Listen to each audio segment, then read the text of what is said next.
you, Ms. Robinson. And Fidel, your question is, why have Black people embraced this word and call each other the N-word today? Well, first of all, how y'all doing? Y'all still here?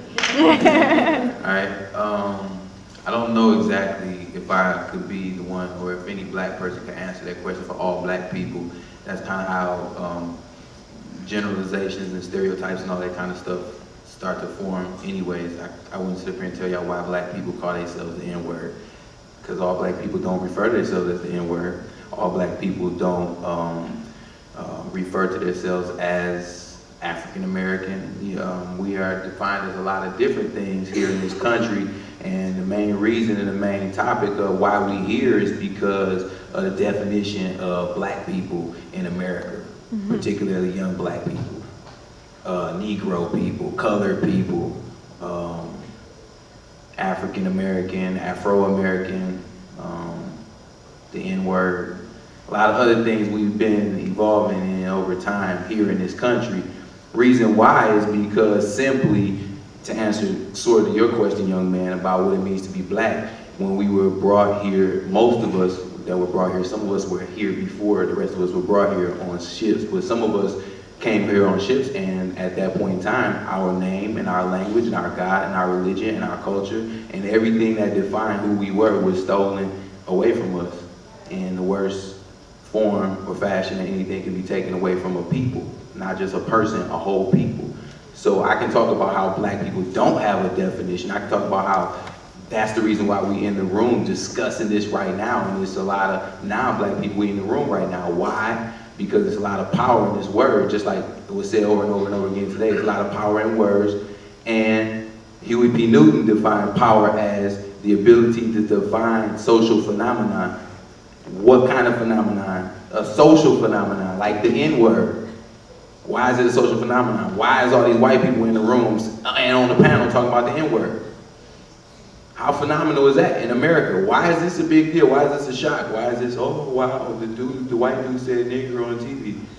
Like, we really surprised. Like, we really don't think that that's real in action, not even in words, but in action. A lot of us use the word, because I can speak for myself, I can't speak for us all, but I use the word. It might be contradiction, call it what you want, but can't a white person call me that word? It don't go down like that. But the thing is, a lot of us use the word not even as a term of endearment, that's kind of overplayed, but as a term of rebellion, because of the stripping of definition of who we originally are. We can't, a lot of us can't trace back to our roots. And that's a fundamental issue with the psychology of Black people in the world, not just in America.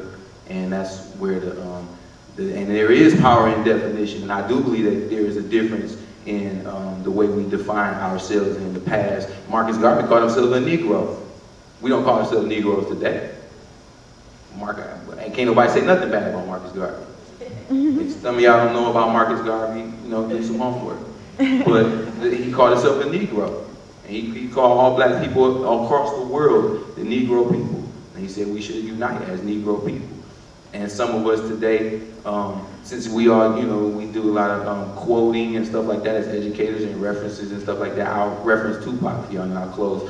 Tupac gave an acronym for nigga. How many of y'all familiar with it? Okay, a couple of us familiar with it. Tupac redefined the word for his generation, for the people who follow his spoken word and the power in his spoken word, and he redefined it as never ignorant, getting goals accomplished.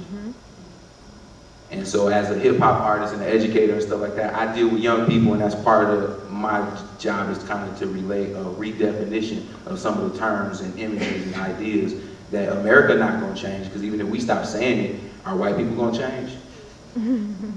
Is racism gonna change? Are we gonna get justice in America all of a sudden? If the word, it's a city official in New York right now trying to ban the use of the word in New York City. If that happens all across the world, will racism disappear?